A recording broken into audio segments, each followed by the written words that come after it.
நீ தேவனிடத்தில் கிருபை பெற்றாய். இதோ நீ கர்ப்பவதியாகி ஒரு குமாரனை பெறுவாய்.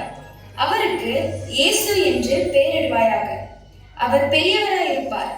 உன்னதமானவரின் குமாரன் என்னப்படுவார். கர்த்தராகிய தேவன் அவருடைய தாவீதின் சிங்காசனத்தை அவருக்கு கொடுப்பார். அவர் யாக்கோபின் குடும்பத்தாரை என்றென்றைக்கும் அரசாளுவார். அவருடைய ராஜ்யத்திற்கு முடிவிராது. இது எப்படி ஆகும்? நான் புருஷனை அறியேனே. பரிசுத்த ஆவி உன்மேல் வரும். உன்னதமானவரின் பலன் உன்மேல் நிழலிடும். ஆதலால் உன்னிடத்தில் இருந்து பிறப்பது பரிசுத்தமுள்ளது. தேவனுடைய குமாரன் என்னப்படும். இதோ நான் ஆண்டவருக்கு அடிமை. உம்முடைய வார்த்தையின் படியே எனக்கு ஆக கடவுது. தனக்கு நியமிக்கப்பட்ட மரியாள் கர்ப்பவதியாக இருப்பதை யோசேப்பு அறிந்தான். ஆனால் யோசேப்பு நீதிமானாயிருந்து அவளை அவமானப்படுத்த மனதில்லாமல் இரகசியமாய் அவளை தள்ளிவிட யோசனையாயிருந்தான். அன்று இரவு தேவதூதன் யோசேப்புக்கு சொப்பனத்தில் தோன்றி, தாவீதின் குமாரனாகிய யோசேப்பே, உன் மனைவியாக மரியாளை சேர்த்துக் கொள்ள ஐயப்படாதே. அவளிடத்தில் உற்பத்தியாய் இருப்பது பரிசுத்த ஆவியினால் உண்டானது. அவள் ஒரு குமாரனை பெறுவாள். அவருக்கு இயேசு என்று பெயரிடுவாயாக. ஏனெனில் அவர் தமது ஜனங்களின் பாவங்களை நீக்கி அவர்களை ரட்சிப்பார்.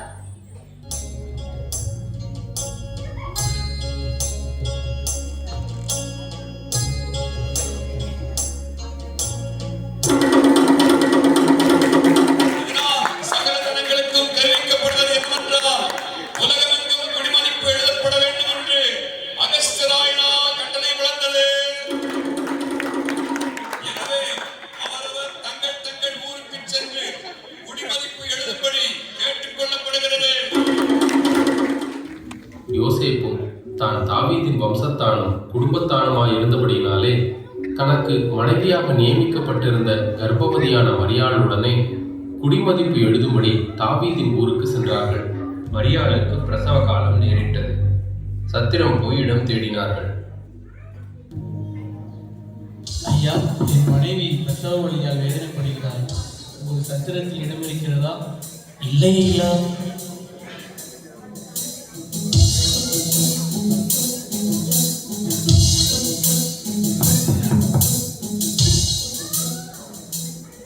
ஐயா, என் மனைவிக்கு பிரசவ காலம் நேரிட்டது. உங்கள் சத்திரத்தில் இடம் இருக்கிறதா? இடம் காலியாக இல்லையே. சத்திரத்தில் இடமில்லாததினால் அங்கு இருந்த மாட்டு தொழுவத்தில் சென்றார்கள்.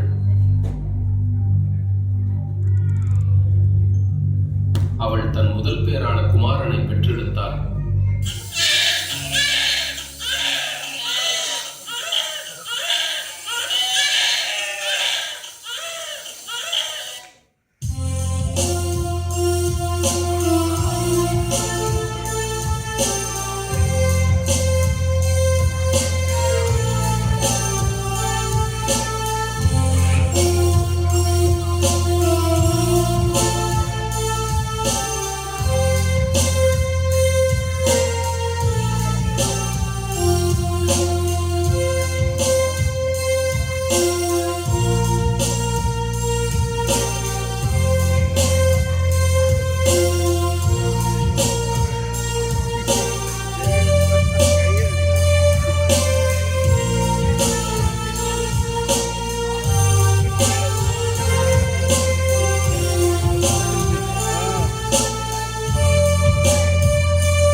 அப்பொழுது அந்த நாட்டிலே மேய்ப்பர்கள் வயல்வெளியில் தங்கி தங்கள் மந்தையை காட்டிக் கொண்டிருந்தார்கள்.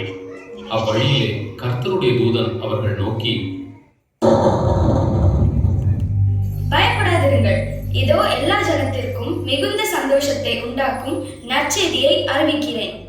இன்று கர்த்தராகிய கிறிஸ்து என்னும் இரட்சகர் உங்களுக்கு தாவீதின் ஊரிலே பிறந்திருக்கிறார். பிள்ளையை துணிகளில் சுற்றி முன்னணியில் கிடத்தி இருப்பதை காண்பீர்கள். இதுவே உங்களுக்கு அடையாளம். நாம் பெத்லகேம் ஊருக்கு போய் கர்த்தரால் அறிவிக்கப்பட்ட இந்த காரியத்தை பார்ப்போம். அவர்கள் தீவிரமாய் வந்த மரியாளும் யோசேப்பையும் முன்னணியில் கிடைத்திருக்கிற பிள்ளையையும் கண்டார்கள். கண்டு அந்த பிள்ளையை குறித்து தங்களுக்கு சொல்லப்பட்ட சங்கதியை பிரசித்தம் பண்ணினார்கள்.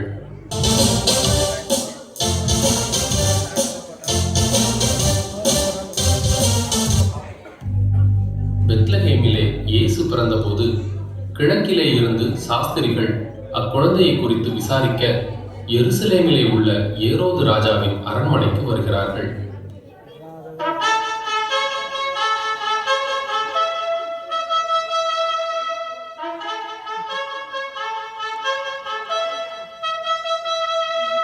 ராஜாவே வாழ்க, யூதருக்கு ராஜாவாக பிறந்தவர் எங்கே?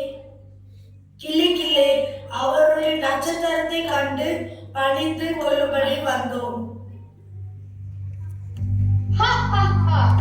என்னது? யூதருக்கு ராஜாவா? பிரதான ஆசாரியரே, வீரபாரரே, எல்லோரும் இங்கு வாருங்கள், நான் விசாரிக்கிறேன். கிறிஸ்து ஆனவர் எங்கு பிறப்பார் என்று எழுதி இருக்கிறது, பார்த்து சொல்லுங்கள் எனக்கு. யூதாயா தேசத்திலுள்ள பெத்லகேமில் பிறப்பார் என்று எழுதியிருக்கிறது மன்னா. அப்படியானால் நீங்கள் அதை போய் விசாரியுங்கள். நீங்கள் அதை கண்டுபிடித்து நான் வந்து அதை பணிந்து கொள்ளும்படி எனக்கு அறிவியுங்கள். நல்லது, போய் வாருங்கள்.